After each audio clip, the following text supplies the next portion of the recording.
It is quite a simple way जिसके बाद आप अपनी और सेकंड पर्सन की कंपैटिबिलिटी जान सकते हैं।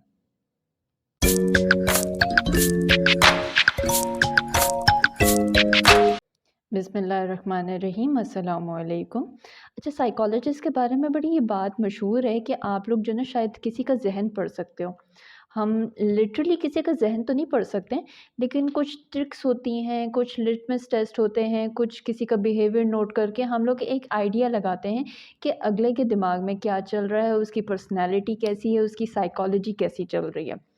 और जो मेरे पास क्लाइंट्स आते हैं, जैसे अभी मेरे पास एक क्लाइंट आया हुआ था and he wanted to know something about her love interest. तो मेरा जो सबसे पहला सजेशन होता है वो ये होता है कि आप डायरेक्ट जाके उससे ना पूछो। साइकोलॉजी इतना वास्ट एक्सपीरियंस है, इतना वास्ट सब्जेक्ट है कि आप जो है ना दूसरे को नोट करके उसके बारे में बहुत कुछ पता लगा सकते हो। तो ये सजेशन जो है ना आप लोगों को बहुत सारे यू नो जो शर्मिंदगी वाली या ऑकवर्ड सिचुएशंस हैं उससे बचा सकता है। तो एक चीज़ जो मैंने उसको सजेस्ट की अपने क्लाइंट को, और ये बहुत मज़े की एक ट्रिक है, आप किसी के साथ भी प्ले कर सकते हो, मैंने भी प्ले की हुई है, राइट? तो आपने जो है ना क्या करना है कि इस ट्रिक को यूज़ करना है जिसमें 3 क्वेश्चंस हैं, ठीक है? आपने ये 3 क्वेश्चंस पूछने हैं उनसे, खुद से पूछने हैं, उसका एनालिसिस करना है और आखिर में जो कंपैरिज़न निकलेगा ना वो आपका लव एनालिसिस होगा, राइट?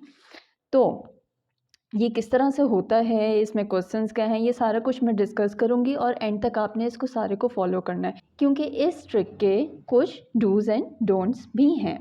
ऐसा नहीं है कि आप जो है ना उससे जाके पूछ लो और आपको पता चल जाए, ये समझने वाली बातें होती हैं। अगर अब आपने लव एनालिसिस करना है तो आपने मेरे साथ स्टेप बाय स्टेप फॉलो करना है, राइट? उसके लिए आप ऐसा करें कि आप जो है ना वाइट पेपर और एक पेंसिल अपने पास रख लें एंड फील फ्री कि आपने बीच में वीडियो पॉज करनी है तो यू कैन, राइट? आपने पहले अपना एनालिसिस लेना है, राइट? उसको आपने देखना है कि आपके क्या रिस्पॉन्सेज हैं और उसके बाद आपका जो इंटरेस्ट है, जो लव इंटरेस्ट है, आप उससे ये रिस्पॉन्स ले सकते हो, ठीक है? उनको बताने की ज़रूरत नहीं है क्या है, जस्ट टेल देम कि आप एक गेम खेल रहे हो, ठीक है? आप ये भी बता सकते हैं ये रिलेटिव साइकोलॉजी के क्वेश्चंस हैं, लाइक फॉर फर्दर डिस्कशंस, कि किसी को ज़्यादा इंटरेस्ट हो रहा हो इसमें।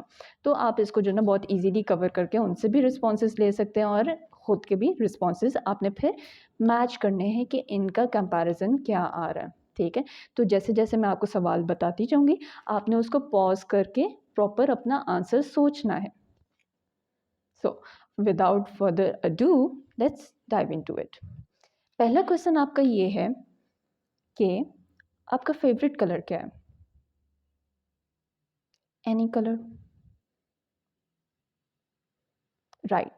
अब आपने बताना है कि इसके पीछे 3 वो सॉलिड रीज़न्स क्या हैं जो आपको ये कलर पसंद है। याद रखें, आपने ये नहीं बताना कि आपको बस पसंद है या अच्छा लगता है या कुछ, इसकी प्रॉपर वजूहात होनी चाहिए। चलिए, अब क्वेश्चन नंबर 2 पे आते हैं कि आपका फ़ेवरेट एनिमल कौन-सा है? अगेन, इसकी भी आपने बताना है कि 3 वैलिड रीज़न्स क्या है कि आपको अगर कोई एनिमल पसंद है, तो क्यों पसंद है?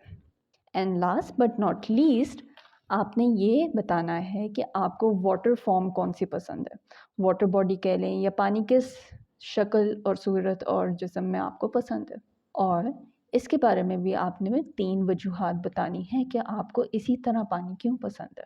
होपफुली अब तक आपने अपने सारे रिस्पॉन्सेज़ लिख लिए होंगे, ठीक है? अब मैं आपको दूँगी इनका एनालिसिस कि हर रिस्पॉन्स का आपका क्या मतलब था। तो सबसे पहले, आपका जो कलर है वो रिप्रेजेंट करता है कि आप अपने बारे में क्या सोचते हो। अब आपको समझ आई कि सिर्फ अच्छा लगना क्यों सही रिस्पॉन्स नहीं था, इसमें एक प्रॉपर रिस्पॉन्स होना चाहिए। एक मैं टिप आपको यहाँ पे दे दूँ कि जितना आप क्लैरिटी देंगे उतना रिस्पॉन्स की एनालिसिस आपको अच्छे से समझ आएगी। और इसमें आप मज़ीद क्वेश्चंस भी कर सकते हैं। फॉर एग्ज़ाम्पल, कोई क्लाइंट कहता है कि मुझे ब्लैक कलर पसंद है क्योंकि वो अट्रैक्टिव है। तो आप इसको मज़ीद भी पूछ सकते हैं कि अट्रैक्टिवनेस से तुम्हारी क्या मतलब है? ब्लैक कलर अट्रैक्टिव क्यों लगता है? मज़ीद इसमें क्वेश्चंस पूछें। आप जितना डाइव इन करेंगे, जितना क्लियर क्वेश्चन लेंगे, उतना आपको मज़े का एनालिसिस मिलेगा। चलिए, अब क्वेश्चन नंबर 2 के एनालिसिस पे आते हैं। क्वेश्चन नंबर 2 जो कि आपके एनिमल से रिलेटेड था, वो आपको बताता है कि आपका अपने सोलमेट या लाइफ पार्टनर या स्पाउस से क्या एक्सपेक्टेशंस है। अब ये किसी तरह का भी एग्जांपल हो सकता है। मेरे पास तो एक बड़े मज़े का केस था जिसमें उन्होंने कहा कोई इमेजिनरी एनिमल हो सकता है। समझ आ रही ना आपको इसका क्या मतलब है? तो इस तरह का भी कोई रिस्पॉन्स हो सकता है। अगेन जितना डाइव इन करेंगे उतना अच्छा एनालिसिस आपको मिलेगा। क्वेश्चन नंबर 3 की तरफ आते हैं।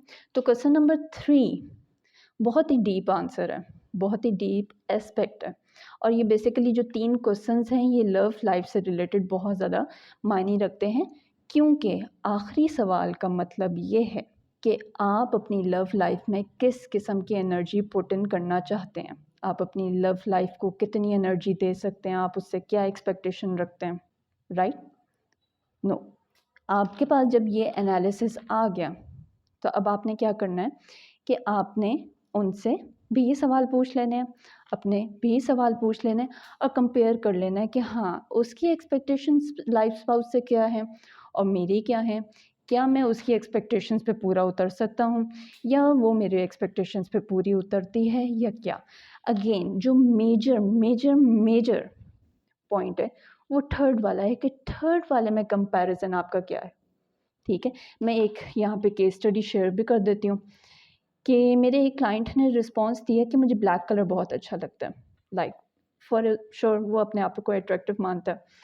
एंड देन उसने बताया कि उसको एनिमल पसंद है ईगल, बहुत शार्प, बहुत अच्छा, बहुत फाइटर टाइप का। तो समझ आता है कि उसको स्पाउस भी ऐसा चाहिए जो कि ज़माने के साथ चलने वाला हो, उसके अंदर फाइटिंग इंस्टिंक्ट्स हो एंड सो ऑन, जो कि हर मैदान में फर्स्ट आना जानता हो। लेकिन जो थर्ड क्वेश्चन का उसने जवाब दिया, उसने कहा एक छोटा सा पानी का ग्लास, जिसके बारे में मैं लाइक वो इतना श्योर नहीं था।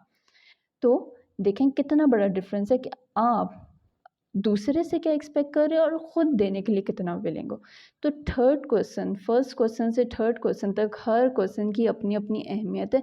जब भी आप ये लव एनालिसिस करें आप इसके बारे में बहुत हद तक सोचें।